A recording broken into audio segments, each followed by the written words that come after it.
Praise the Lord. Hallelujah.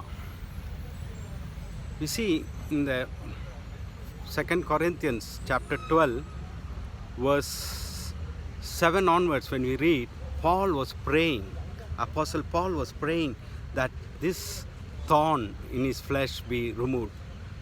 But God's answer for that was, my grace is sufficient for you, for my power is made perfect in your weakness. So that's what God is telling us today. Whatever the problems you are going through, His grace is sufficient. God's grace is sufficient for us. Whoever is listening to this, maybe you are going through such problems which nothing could be done. Maybe you are weak and God says, my power is made perfect in weakness. Yes, in my weakness, God's power is there. That's what we see in this place. We see that the thorn in the flesh. We do not know what Paul was going through, Apostle Paul was going through, but we know that theologians say that it may be the problems he went through. When we see in the 11th chapter, we see about the different trials he went through. But in the midst of that, God's grace was sufficient for him. The same God is there today who says to us, His grace is sufficient for us. Hallelujah.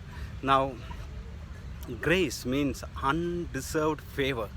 God has given this undeserved favor for us. We are saved through faith in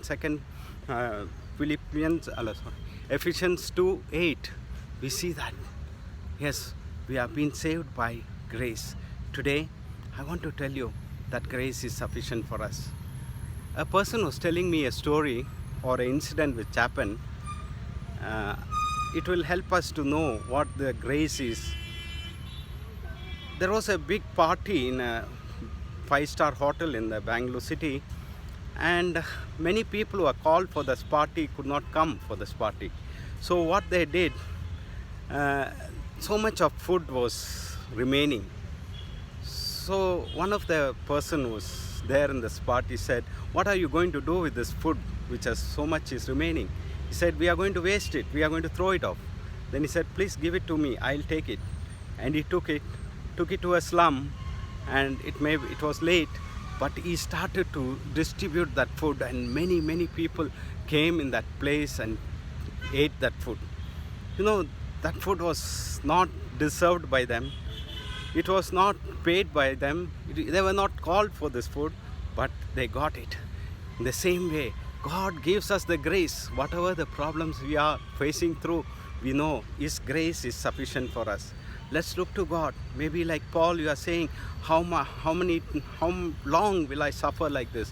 But God says, today is the day of deliverance. Today is the day where you will be delivered. You will be set free. We give all glory to you, Lord. Let's pray. Heavenly Father, we thank you for this morning hour, oh God, which Lord, that the people who are listening to me, maybe they are in need, they are in problems, but God, we pray that your grace will be sufficient for them, Master. We give all glory to you. Help them, Master, today. Let the name of Jesus be glorified. In Jesus' name I pray. Amen. Amen. God bless you.